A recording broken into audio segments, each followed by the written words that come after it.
E nesse assunto, colocando na roda agora nosso entrevistado, o Dr. Márcio Souza, cardiologista do Instituto Dante Pazanese de Cardiologia.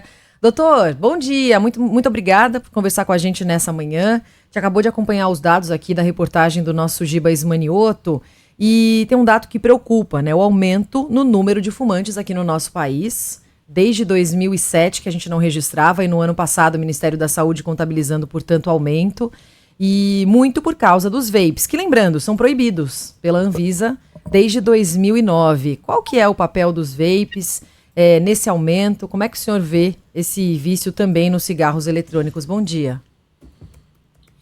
Bom dia, Roberta. Bom dia, Megali. Uma honra poder estar falando aqui com vocês, com os ouvintes da Band. É preocupante, porque é histórico, né? O Brasil tem políticas públicas de redução dessas taxas, né? Então, historicamente, a gente só via queda.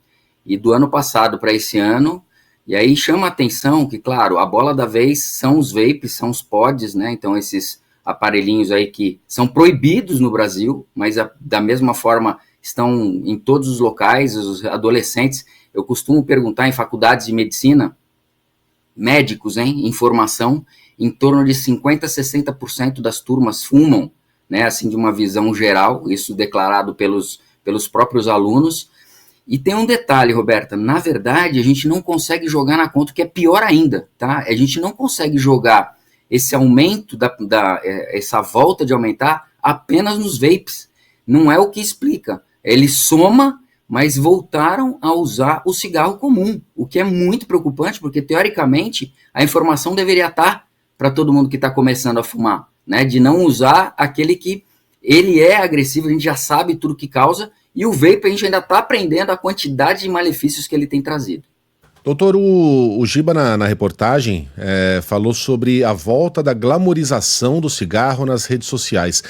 Eu cresci num ambiente que eu não tenho dúvidas de que o cigarro era um item de glamour, né? Todo herói no cinema estava com um cigarrinho pendurado na boca, as mulheres mais lindas fumavam de uma maneira sensual, as pessoas fumavam. Mas eu também sou de uma geração que viu isso mudar radicalmente, né? Fumar passou a ser visto como algo desprezível, como um hábito nojento, aquelas fotos horríveis nas partes de trás dos cigarros, e eu achei que isso estava superado, né? Que a gente não teria uma volta àqueles tempos. O senhor concorda que hoje há uma glamorização do ato de fumar? Não há dúvida, foi menor do que a gente viu na nossa época, né, Megali? Só que agora ela vem pelas redes sociais. Então, assim, a gente acaba perdendo um pouquinho o controle, né? Eu também lembro filme do Superman. O Superman, ele tomava uma cacetada lá e ele ia em cima de um caminhão, que era um baita de um símbolo lá de uma marca aí de cigarro famosa. Ou seja, existia essa glamorização, existia essa publicidade. E por isso que nos maços de cigarro funcionam, tá? A gente chama de pictorials, né? Que é você colocar essas fotinhas. Funciona, assim como dias como hoje, né? O Dia Mundial Sem Fumo, Sem Tabaco, funcionam para alertar a população. Mas é chocante você ver esse dado, porque é um aumento relativo de 25%. Quando a gente coloca aí essa taxa, né? Parece 9,3 para 11,7, parece pouco, mas são 25% de aumento desse relativo. Então, a internet tem trabalhado por isso, a publicidade na internet funciona, na molecada. Então, pegar influencers, youtubers, né, que acho que vocês viram no passado, teve um vape de vitamina. Vape de vitamina? Qual é a explicação de como é que é a absorção disso? Não tem sentido nenhum. Então, eles tentam normalizar esse tipo de consumo inalatório, que não tem nenhuma pesquisa mostrando que tem absorção, mas é tentar normalizar esse tipo de inalação de qualquer tipo de substância.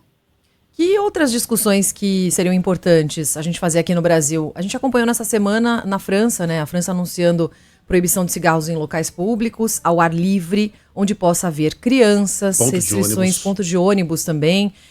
Não vale para alguns tipos, né, de terraços de cafés e bares e tal. Não restringe cigarros eletrônicos. E me chamou a atenção uma fala da ministra de Saúde e Família, defendendo que a liberdade de fumar deve terminar onde começa a liberdade das crianças de respirar puro. A gente já sabe os efeitos desse fumo passivo, né? Os efeitos do contato para as crianças. Essa discussão falta aqui no Brasil, doutor? Falta, assim, lógico que a gente tem leis que seguraram, né, então a lei dos ambientes fechados, a gente precisa progredir para os ambientes abertos, agora, né, tem universidades realmente já são proibidas, isso já acontece há algum tempo, você não fumar no ambiente, mas é algo extremamente difícil de ser abordado mesmo, por exemplo, vou falar no Dante Pazanese, você entrou no portão, é uma área aberta, a gente tem uma área física muito grande, mas tem lá alerta, entrou a partir daqui, é proibido fumar porque é um ambiente, né, que não seria consciente realmente você fumar ali no ambiente hospitalar, mas ainda assim existem pessoas que fumam lá abertamente e vão caminhando, fumando entre uma área e outra. Mas o impacto, que seria mais importante, e isso já está rastreado, seria aumentar imposto. Cada vez que a gente aumentar 8%, a gente reduz em torno de 1% a prevalência. Então, é no bolso que mais teria o impacto. E é nesse sentido que a gente tem que caminhar para reduzir de novo essa prevalência. Pelo que eu tô vendo, pelo que eu tô entendendo, doutor, há um tripé no combate ao cigarro, né? E as três pernas são o aumento no preço, o aumento nos impostos, a proibição, a limitação aonde você pode fumar. Aliás, eu morei num apartamento em que você não podia fumar nem dentro de casa, sabia, Rô? Nossa. Fora do país, né? Você não podia fumar. Algumas pessoas fumavam, mas tinha aquele negócio lá de detector de fumaça, né? As pessoas iam lá e colocavam um saquinho. Fumante também é dureza, né? O cara faz isso mesmo. Mas não podia, em tese não podia. E, peraí, vou começar de novo. Aumento de impostos, a proibição e a repulsa por meio daquelas imagens horrendas. Estou esquecendo algum aqui, doutor? Não, essas são as que mais geram impacto em redução de prevalência. E qual gera mais? Certíssimo. Imposto, aumentar o bolso. Grana. Isso sem dúvida. E aí é um trabalho de lobby, né, lá dentro do Congresso, para a gente tentar impulsionar isso. Vamos entender que tem uma senadora que está tentando aprovar os vapes. Então, tomara que esse alerta de que voltou a aumentar, inclusive do cigarro comum, né, então, assim, não libera, porque se a gente já está tendo problema com o cigarro comum, o vape sendo liberado, com certeza vai ter um outro impacto negativo para a nossa população. Olha, tem uma mensagem aqui, final de telefone 3070, de Porto Alegre. Manda pra gente aí, irmão, o seu nome, por gentileza. Eu fumo há 23 anos e dos últimos 10 anos uma média de 3 maços por dia. Impressionante, né? O meu avô fumava essa quantidade também, ele esquecia cigarros acesos pela casa. É o Paulo. No mês passado eu parei de fumar e fiquei 23 dias sem fumar, mas ganhei 10 quilos. Cheguei a pesar 133. Agora eu tô na academia e um maço de cigarro tá durando 3 dias. Vou tentar novamente, a luta é grande. Estou reconstruindo novos hábitos, porque além da nicotina, o vício do hábito, né, de ter alguma coisa na mão, é ainda mais difícil. O Paulo parece estar tentando reduzir gradualmente, doutor. É muito melhor você fumar um maço a cada 3 dias do que 3 maços por dia, certamente. Mas faz diferença você fumar pouco ou fumar muito? Ou fumar ou para ou não vale nada? Não, faz diferença sim. A gente tem uma curva dose-resposta em relação a infarto, por exemplo. Teve um estudo publicado em 2000, em que ele viu o seguinte: qual que era a relação da dose do cigarro com o infarto? Se você fuma em torno de 5 cigarros, você aumenta a sua chance em 28% de infarto. Se você vai para 40 cigarros por dia, a gente está falando de 9 vezes mais chance de infartar. Então o Paulo está de parabéns, ele reduziu. Só que, lógico, a gente sabe que não tem nível seguro, né? E ele faltou um pouquinho de assistência por conta dele ganhar peso. É fato, né? A dependência da nicotina, ela gera dependências química, física, psíquica, comportamental, hábito, né? Então é muita coisa regada e por isso que a procura de ajuda, né, com um nutricionista, com um especialista que saiba fazer isso, faz toda a diferença, porque ele vai conseguir identificar onde que está faltando e tentar cumprir essa mudança comportamental. Existe um tratamento, já é terapia cognitivo-comportamental, que é justamente fazer essa mudança. E se o paciente está tentando parar de fumar e não consegue, ele fica frustrado. E por isso que a importância de ter um profissional da saúde acompanhando para que ele não tenha essa recaída. Tá? A recaída faz parte, Mas ele está de parabéns, Paulo. Siga aí, você está certíssimo, você está reduzindo sim seu risco cardiovascular. O senhor recomenda remédios para parar de fumar, doutor? Eu me lembro que a minha família tinha muitos fumantes, muitos. E todos começaram a parar um atrás do outro tomando um remédio. Vou falar o nome aqui, tá? Porque também.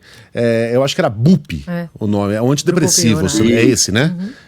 Para eles funcionou. Eles conseguiram, é um remédio contra a compulsão, enfim, não sei bem, acho que o doutor pode falar melhor. A gente que usava para emagrecer também. Também vale para compulsão alimentar. O senhor recomenda, doutor? Muito, Megali. O que acontece? Vamos pegar as diretrizes internacionais. O que faz mais força, né? Eu lembro sempre daqueles super gêmeos ativar, o Megali deve lembrar com certeza. Super gêmeos ativar. Qual que é a junção? Grupo multiprofissional e terapia medicamentosa. Se eu falar para você, medicamento, ele dobra qualquer um que eu coloque, TRN, que é terapia de reposição de goma, chiclete, adesivo de nicotina, e os medicamentos orais, que hoje, infelizmente, no Brasil, só tem a bupropiona, mas funciona muito bem. Então, tratamento medicamentoso mais grupo multiprofissional é o maior sucesso, é onde a gente tem as melhores taxas de cessação de tabagismo. Funciona assim. Houve um tempo, né, no começo, quando os vapes, cigarros eletrônicos chegaram, houve um tempo que existia uma conversa de que poderiam ser usados no tratamento para parar de fumar, o que foi rapidamente desmentido pelos especialistas, pelos médicos e pela ciência, né? E, doutor, a gente falou bastante sobre os vapes também por causa da morte de um adolescente de 15 anos no Distrito Federal, supostamente depois do uso de cigarro eletrônico. O que já sabemos sobre os vapes e o cigarro eletrônico? Porque ainda tem gente que acredita na sensação de que ele seria um pouco menos destruidor da saúde do que o cigarro normal.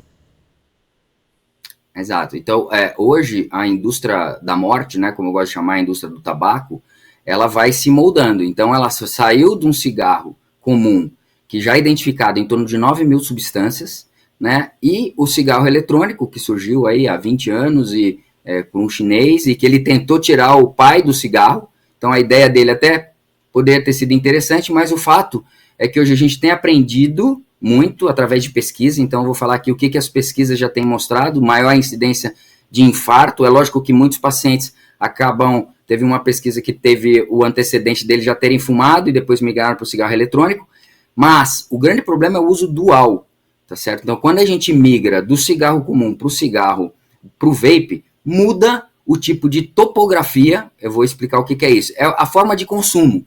Tá? O que seria isso? De que forma que se consome o vape? O vape é uma chupeta que fica ali o tempo inteiro. Né? Então, assim, eu estava também na sacada de casa vendo um casal passear com um cachorro, e a mulher ia na frente segurando o cachorro e o homem atrás com um vape, e ele não parava de chupar o vape. Não parava, era um atrás do outro, fumaça. Então, essa topografia, o que ela gera? Alto consumo de nicotina. Você falou bem, Roberta, não é tratamento para tabagismo. Como é que eu vou trocar nicotina por nicotina? Só que eu não estou trocando nicotina por nicotina. O vape, ele tem uma concentração de nicotina altíssima, muito maior. O fumante de vape, ele não sabe o quanto que ele está usando. Outro dia, meu irmão é médico, ele me falou assim, estou com um paciente aqui, como é que eu faço esse cálculo, né? E eu fiz o cálculo ali para ele do quanto o paciente dele estava fumando. Ele fumava 60 cigarros por dia. Ele ficou chocado. Por quê? Porque ele não fez o cálculo. E a gente precisa calcular, né? Quantos ml que tem, qual que é a concentração de nicotina. E aí, quando você joga isso para o usuário do vape, ele fica chocado. Então, eu não faço isso de trocar nicotina por nicotina. Isso não é tratamento. Né? Então, assim, achar que isso é tratamento para tabagismo não existe, porque eu estou mantendo a nicotina e, na verdade, eu vou perpetuar ele nesse tipo de nicotina. E deixa eu falar dos malefícios. Então, já começa a ter estudos mostrando DPOC, só que mais precoce, tá? A gente está falando, a gente sabe o que o cigarro comum faz, daqui a 30 anos de consumo, dependendo, vai começar a gerar o câncer, doença cardiovascular, infarto, derrame, aneurisma, doença vascular periférica, doenças pulmonares, DPOC. Então isso demora anos. O vape está sendo mais precoce, tá? Em 10 anos já está aumentando a taxa de acidente vascular encefálico, derrame e infarto. E esses estudos começam a sair cada vez mais robustos. Então, infelizmente, a gente está pegando esses dados e está mostrando, mas ainda assim aumenta o número de usuários de vape. Vários ouvintes mandando mensagens, entre eles a Liz, perguntando, o vape não tem nicotina? É uma informação também falsa, né, doutor? falsa. 99% dos vapes tem nicotina. É difícil você encontrar um sem, tá? Então, ontem eu estava aqui num evento e aí uma das participantes me mostrou o vape que ela usava. Não tem a concentração de nicotina. Tá? Não tem. Então, ela não sabe nem se com certeza tem aquele vape dela, mas aí começa essa história. Você vai ter que ir nas especificações do aparelho, mas 99% tem nicotina. O Robson está perguntando, é verdade que o vape é menos nocivo ao fumante passivo? A gente não tem esses dados, mas começa a surgir, olha só como isso é interessante. O fumo passivo a gente chama de second hand smoke. Existe um fumo de terceira mão. A pessoa que fuma tanto vape quanto cigarro comum, num quarto de hotel, ela deposita.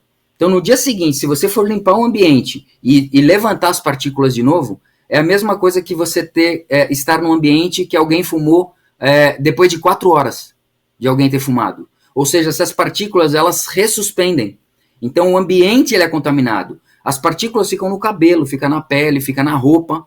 Não existe ambiente livre quando você está falando tanto de vape quanto de cigarro comum.